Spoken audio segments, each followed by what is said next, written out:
Well, people, the last Vice video I uploaded was a total flop.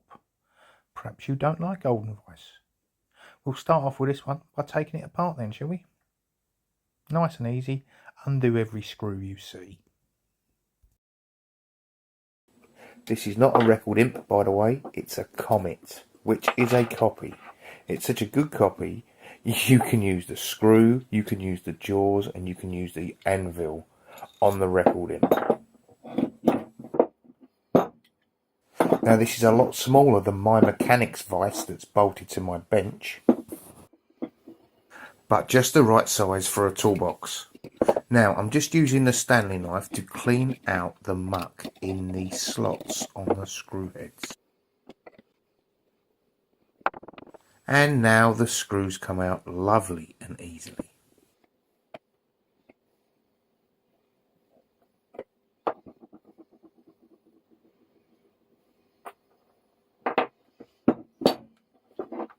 And here's where it starts to turn into a little bit of an awkward vice. These screw heads are not slotted. I eventually find an Allen key that fits.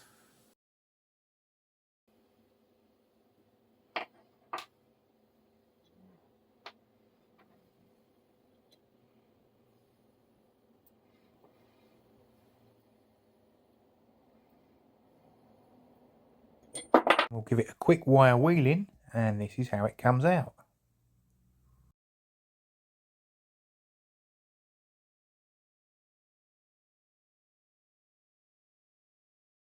Follow that up with a nice undercoat.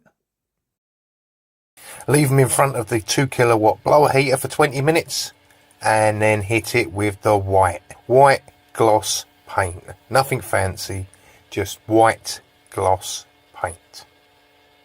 So after 4 coats of white gloss, they look like this. I leave them in front of the 2 kilowatt heater for 30 minutes and then I bugger off to work. Remember what it looked like before? That's right, it looked like this. It was a long while ago and many layers of paint. And now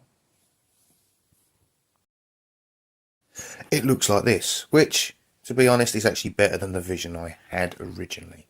Now, shall we see how I got it to this stage? Definitely not stickers. Walter slide decals, like you put on Airfix kits.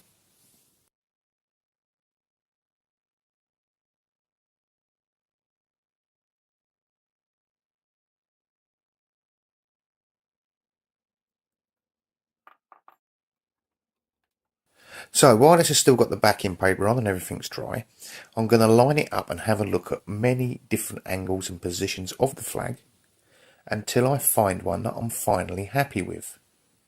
Perfect to do like this, but not when you've removed the backing. Right, I've decided I'm going for the thick red bit right down the middle of the 2 jaws. So I've cut it in half and removed some of the red from the middle so the flag doesn't look so stretched.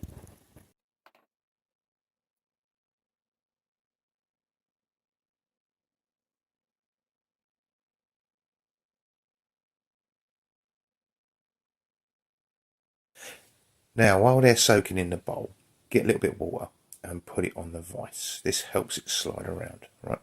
You want to leave the decals in the water for about 30 seconds. 10, 11, 12, 5, 5, 6, 7, 8, 9, 20, 21, 22, 23, 24, 25, 26, 27, 28, 29, 30. Excellent. Now it's ready. See if it slides off the backing paper. Don't take it off, just see if it moves. Yep, that's ready. Now, these are very forgiving. You can move these around for absolutely ages. The glue on the back of them will start to dry once the water's all evaporated and gone. Right? I help it out with a sponge just to take some of the excess water away.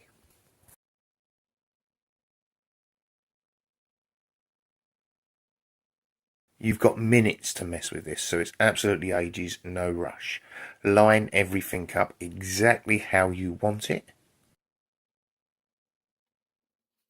And again, take all the excess water away. This will help with drying times.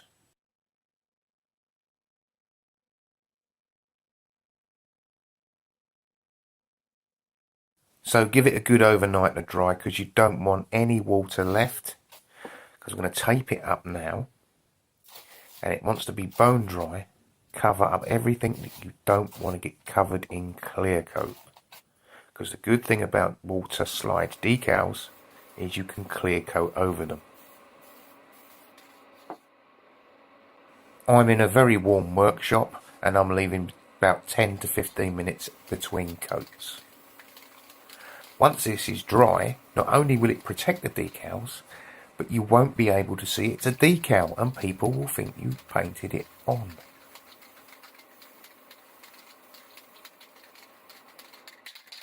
Now take off and leave it somewhere to dry for 24 hours. Do we remember still what it looked like before?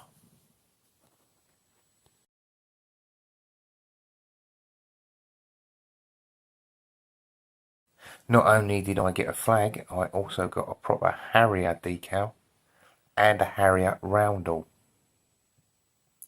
Cannot tell you how pleased I am with this vise.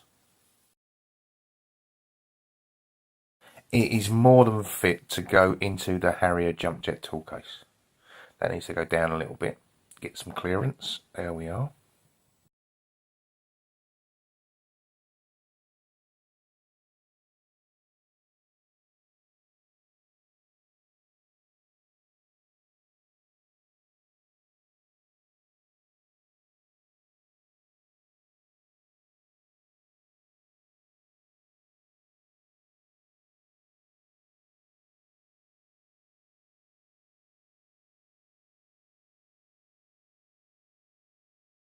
I'm throwing the gauntlet down with this one. Come on, people.